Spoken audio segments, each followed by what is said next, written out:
So, let's tackle the law of connection by repeating what John Maxwell said in the video. Okay?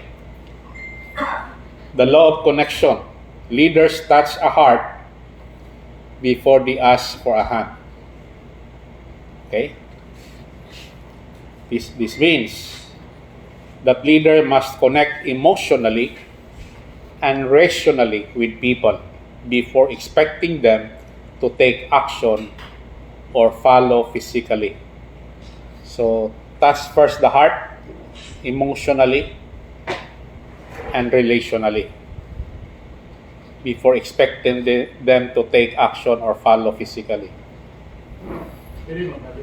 That's why kung naatay isugo sa uban nga wa ka establish og relationship pa, lisod kayo. Di ba? Okay? So establish mo na. Ningon siya, this law is often challenging for many leaders because they tend to be action-oriented and may neglect the relationship stuff or the homework and preparation needed for the relationship. So sa in a relationship di ay siya preparation, not just a one-time event. According to John Maxwell, relationship in some way is leadership. Remember the levels of influence or leadership. The first one is position. The second one is permission level, relationship. And people won't go along with you if you cannot get along with you. Okay? Ako nagay usa ka pastor nga mo connect nako. Parinir ra bagyod. Pero dili yun ko makig-connect. Kay laing yun ang akong, ang sana? Vibration. Basta laing yun akong, either discernment or whatever, dili ko mo connect. Okay? Although puti siya, okay? Maybe kay puti siya na say datong. Hello? Pero dili yun mo connect ang akong spirit sa iya. Lagi ang bumas sa pangalagay, Pastor. Sa kanta pa nakita, the right love at the wrong time. Okay. So people won't go along if they cannot get along with you. Just as one would not want to take a long trip with someone they don't like. People are less likely to work effectively or embark on a journey with leaders they don't connect with. Correct. Are you following me? Okay. So the law of connection is closely tied to the permission level in the laws of influence or leadership, where people follow because they like the leader. So kato siyang the 5 levels of influence or leadership. This one is closely related to the law of connection. In the laws of influence or leadership, where people follow because they like the leader. Therefore, leaders must become likable and focus on building relationships. It is the leader's responsibility. Now listen carefully. Leader's responsibility, not your subordinate's responsibility. Are you following me? Okay. To connect with their people. And much like a locomotive is responsible for coupling with train cars. Kato nang gisulti niya, kaning locomotive, mauna say nagda sa cars. Ikinahanglan dito ko coupling. Murag train siya. Okay. Unless na coupling, there is no relationship. Casual lang siya. Not the other way around. Meaning, ang hold ang katong locomotive dili. Ang hold katong train cars dili. Ang locomotive maigi mo dala. Mo bira. Sa tuwa pa so, pero nag-prime mover na naguyod o container van. Oh, mao na siya. Okay. That's a good analogy. Okay? Simply having a meeting and lunch. Now, listen carefully. Anad biya ta na. Does not equate to connection. Dahil dito kukunin pag-start is choice lamang. Dito connect din na Okay. That will be the starting point. Okay? Pero dili na siya. Okay? True coupling requires effort. Are you following me? Although kanang meeting or lunch or something mga on, that would be the starting point. Pero dili lang taman diha. Are you following me? There are practical steps to effectively connect with people according to John Maxwell. Okay? Kay kanira bang simbahan or any other organization, importante man yun ang relationship. Okay? Number one to connect with people is to connect with yourself. Leaders must first connect emotionally with themselves by knowing, accepting, and loving themselves before they can connect emotionally with others. The Holy Spirit revealed to me nga naaman ni siya sa Bible yun. Kaning the greatest command. What is the greatest commandment? Love God with all your heart, with all your soul, with all your mind, with all your strength. And love your neighbor as yourself. So, kani siya nga connect with yourself is loving your neighbor as you love yourself. So, you cannot love your neighbor if you don't love yourself. And you cannot love yourself if you do not love God. Are you following me? Okay. Number 2, practical step in connecting with people. Dapat master ta ani kung mga pastor ta. Hello. Share with openness and sincerity. Being open and sincere with people helps to develop trust. Kung sa gingon ni John Maxwell, trust is the foundation of leadership. One of the foundation. Okay. Ang sama ng foundation di ay? Hello. Kung sa balay pa na, asa man ang foundation? Nasa to? Nasa haligi. Kung mo crumble na, just one foundation. Kanang balay ba? Matangtang lang na siyang usa ka post. What is the foundation means? Baseline. Malagi. Na siya sa ilawom. Malagi patungon sa haligi. That's right. Pero before na, Okay. napay itong centrifugal spring. May kaso kung tayo, hindi na siya matagal. Okay? Uyog ra. Now listen carefully. Kung ang atop maguba, okay ra ang City Hall ana. Yes. Kung ang bongbong maguba, okay ra ang City Hall ana. Kung ang sound maguba, okay ra siya. Pero kung ang foundation gali na crack, ipakundin yun na sa City Hall. Padimulis yun na. Hello. Okay? And trust is one of the foundation of leadership. One other foundation is purpose. Okay? Number 3, lead your message. Leaders do what they ask their people to do.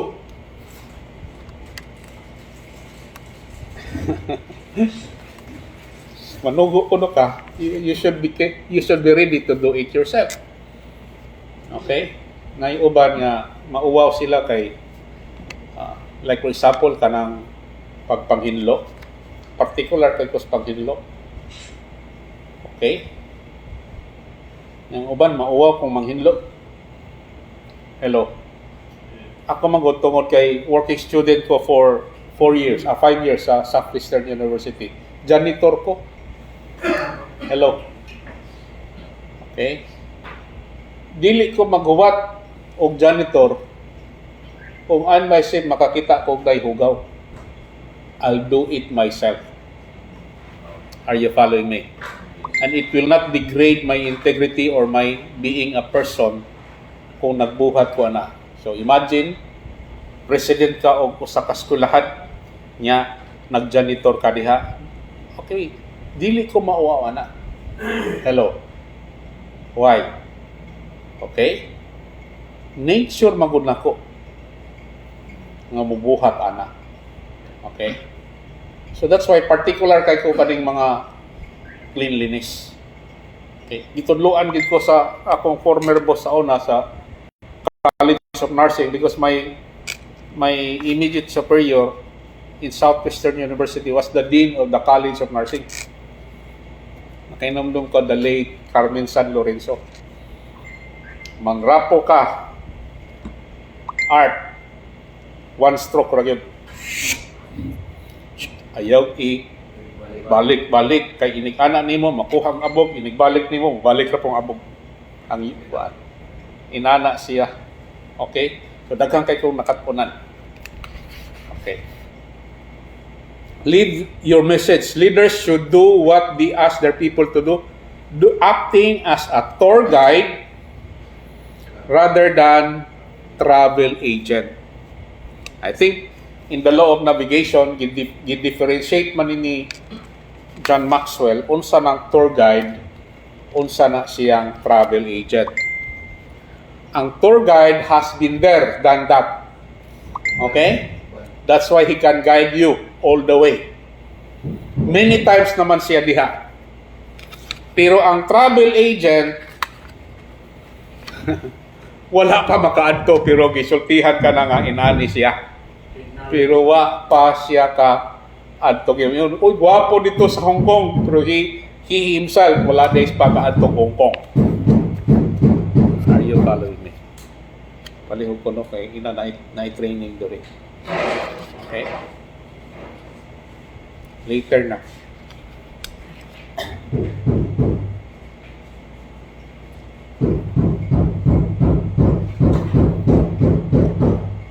Wala nga properly schedule. Distraction. Nagka-distraction ni Allah. Pag doon na isuko na po sa dato.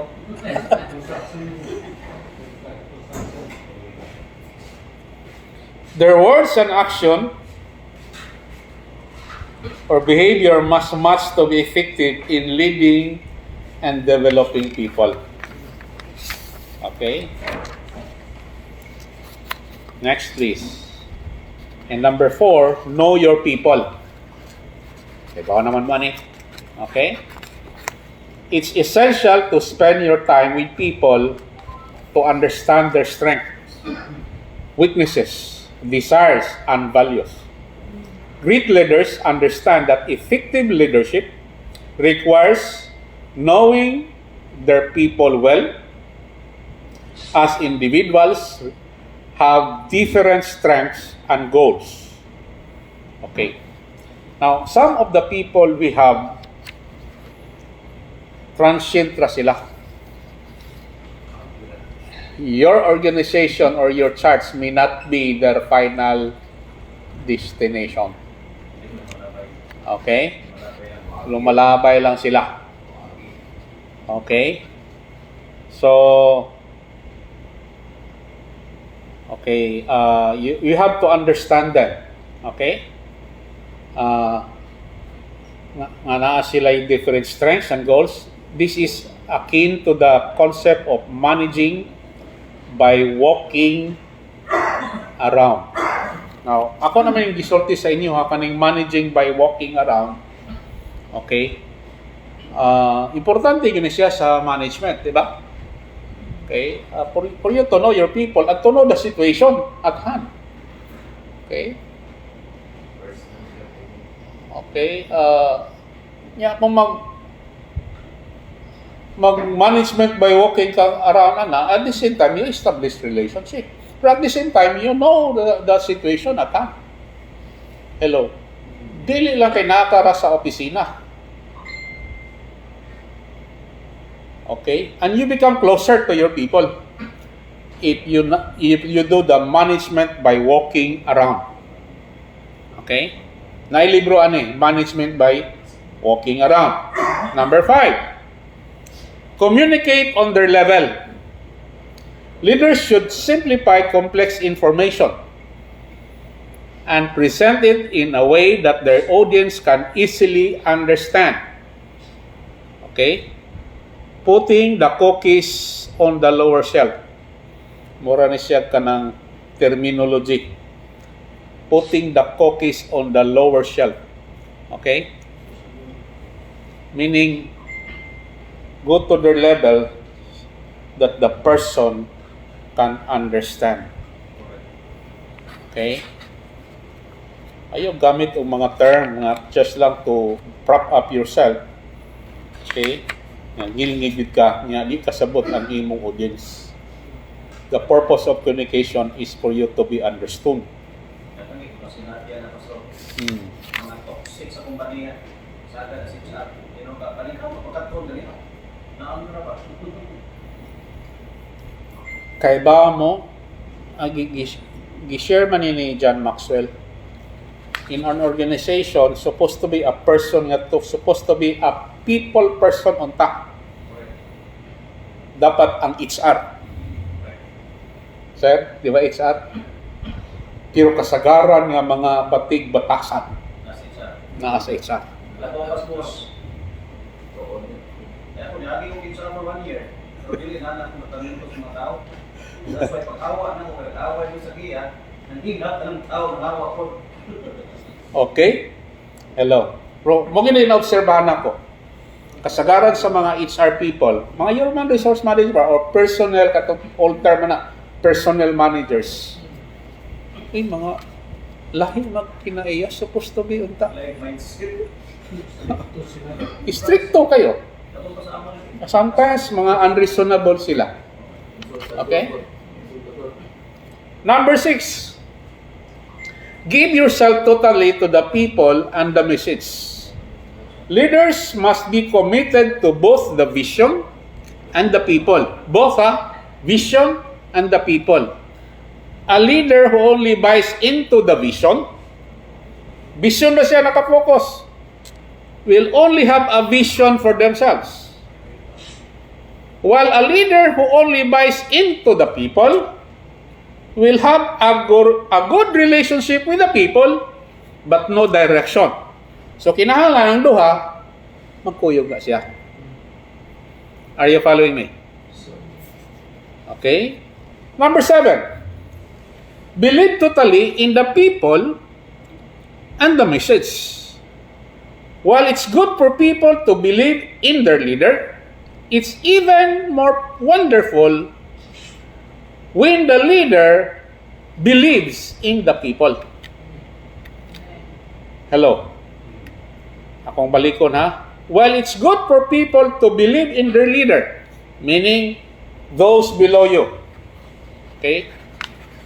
It's even more wonderful when you, who is the leader above them, believes in them or in your people. Are you following me? Okay. Why would you hire a person if you don't believe in them?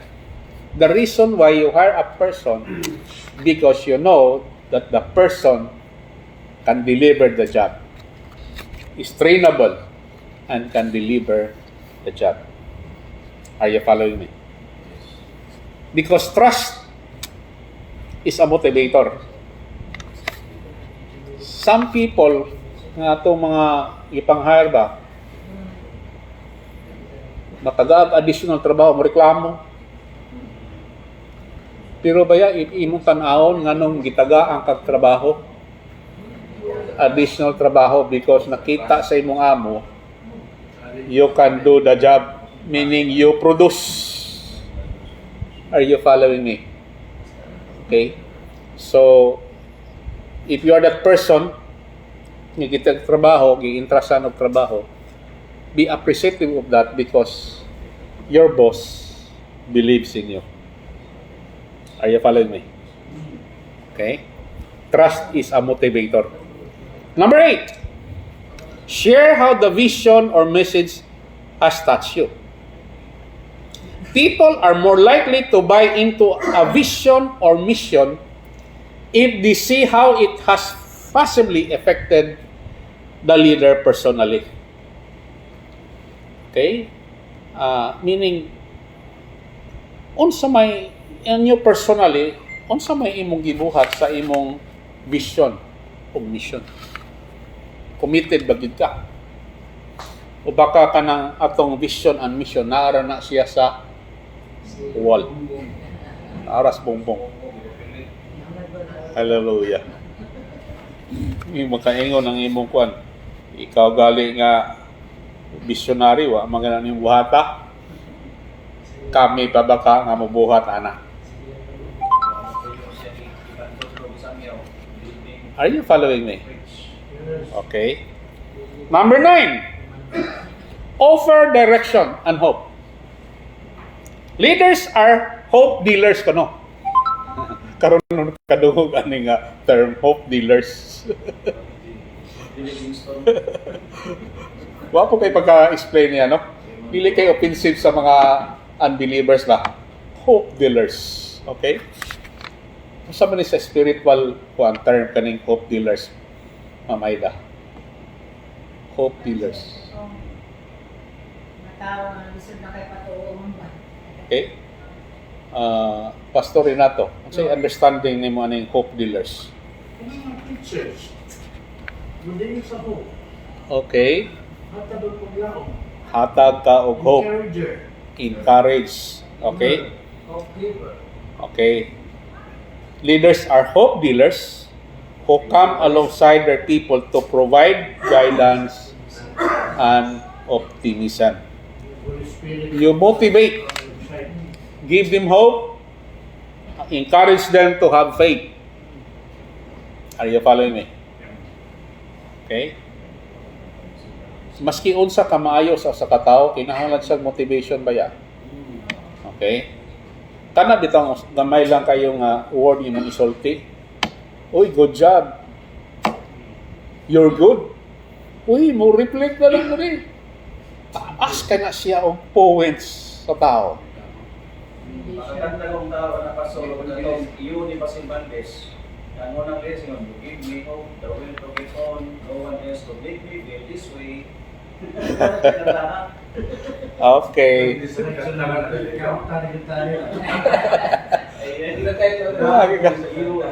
Lagagi kang mga i-connect nga mga paano, either kanta o mga joke, okay?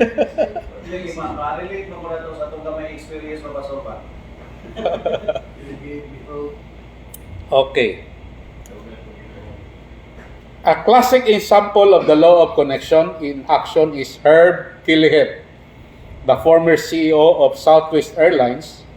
His 16,000 employees collectively paid for a thanks Herb.